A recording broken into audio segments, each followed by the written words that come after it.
वशिष्ठ जी बोले, हे राम जी, यह चित्त परम ब्रह्म से उपजा है, सो आत्मरूप है और आत्मरूप भी नहीं। जैसे समुद्र से तरंग तन्मय और भिन्न भिन्न होते हैं, तैसे ही चित्त है।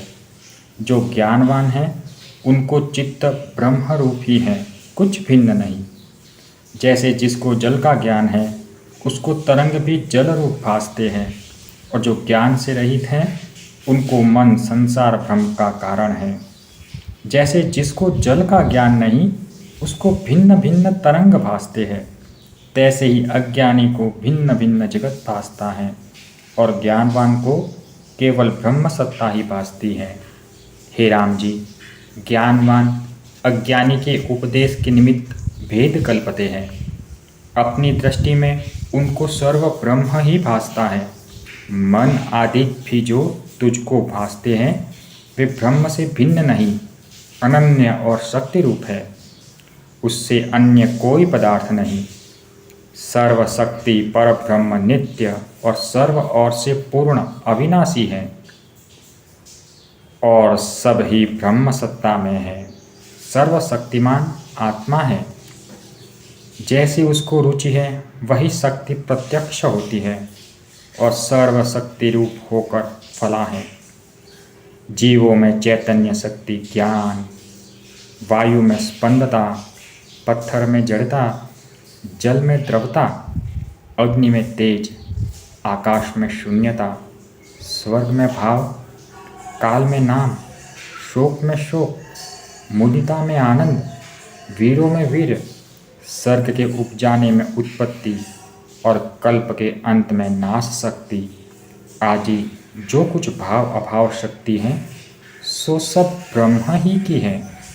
जैसे फूल फल बेल पत्र शाखा वृक्ष विस्तार बीज के अंदर होता है, तैसे ही सब जगत ब्रह्म में स्थित होता है और जीव चित्त और मन आदि भी ब्रह्म ही में स्थित है।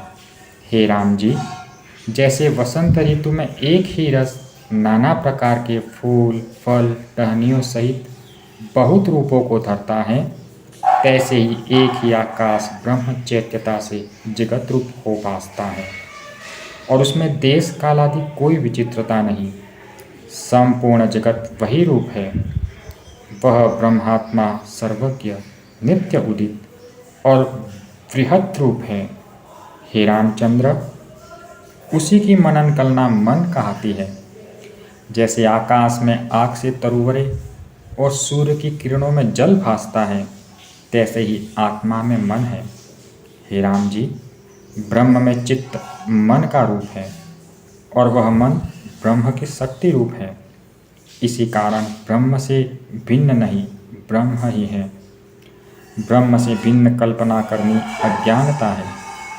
ब्रह्म में मैं ऐसा उत्थान हुआ है, इसका नाम मन है और जड़ अजड़ रूप मन से जगत हुआ है। प्रतियोगी और व्यवच्छेदक सांख्यारूप सब मन के कल्पे हैं। प्रतियोगी और व्यवच्छेदक संख्या का भेद यह है कि प्रतियोगी विरोधी को कहते हैं। जैसे चेतन का प्रतियोगी जड़ और व्यवच्छेद इसे कहते हैं कि जैसे घट अविच्छिन्न पट, ऐसे अनेक रूप दृश्य सम मन के कल्पे हैं।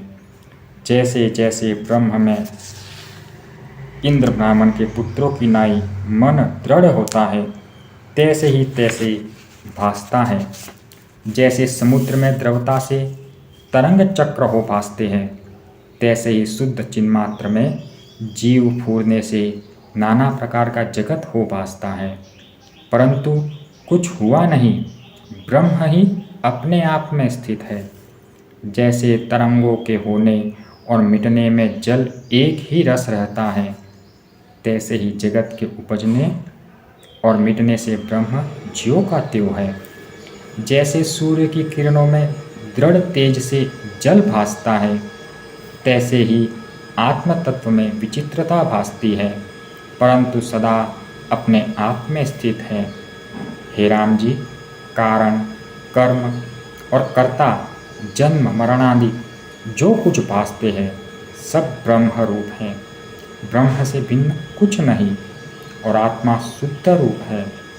उसमें न लोभ है, न मोह है और न तृष्णा है, क्योंकि अद्वैत रूप से सर्वात्मा है। जैसे सुवर्ण से नाना प्रकार के भूषण हो भासते हैं, तैसे ही ब्रह्म से जगत हो भासता है।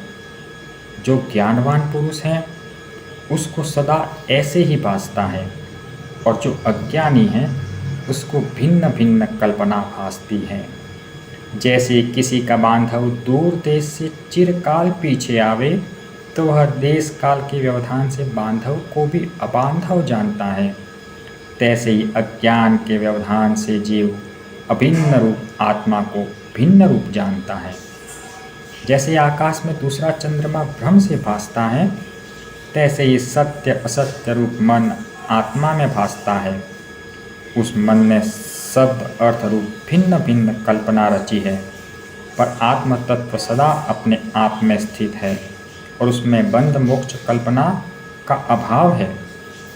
इतना सुन राम जी ने पूछा, हे भगवान, मन में जो निश्चय होता है वही होता है, अन्यथा नहीं होता, पर मन में जो बंध का निश्चय होता है सो बंध कैसे सत्य है? वशिष्ठ जी बोले, हे राम जी, बंध की कल्पना मूर्ख करते हैं, इससे वह मिथ्या है, और जो बंध की कल्पना मिथ्या हुई तो बंध की अपेक्षा से मोक्ष मिथ्या है। वास्तव में न बंध है और न मोक्ष है। हे महामते राम जी, अज्ञान से अवस्तु भी वस्तु रूप हो भासती है। जैसे रस्सी में सर्प भासता है, पर ज्ञानवान को अवस्तु सत्य नहीं भासती। जैसे रस्सी के ज्ञान से सर्प नहीं भासता, तैसे ही बंध मोक्ष कल्पना मूर्खों को भासती है। ज्ञानवान को बंध मोक्ष कल्पना कोई नहीं। हे राम जी, आदि परमात्मा से मन उपजा है, उसने ही बंध और मोक्ष मोह से कल्पा है और फिर दृश्य प्रपंच को रचा है। वह प्रपंच कल्पना मात्र है और बालक की कथावत मूर्खों को रुचता है, अर्थात जो विचार से रहित हैं उसको यह जगत सत्य भासता है। इति श्री योग वासिष्ठे उत्पत्ति प्रकरणे चित्त चिकित्सा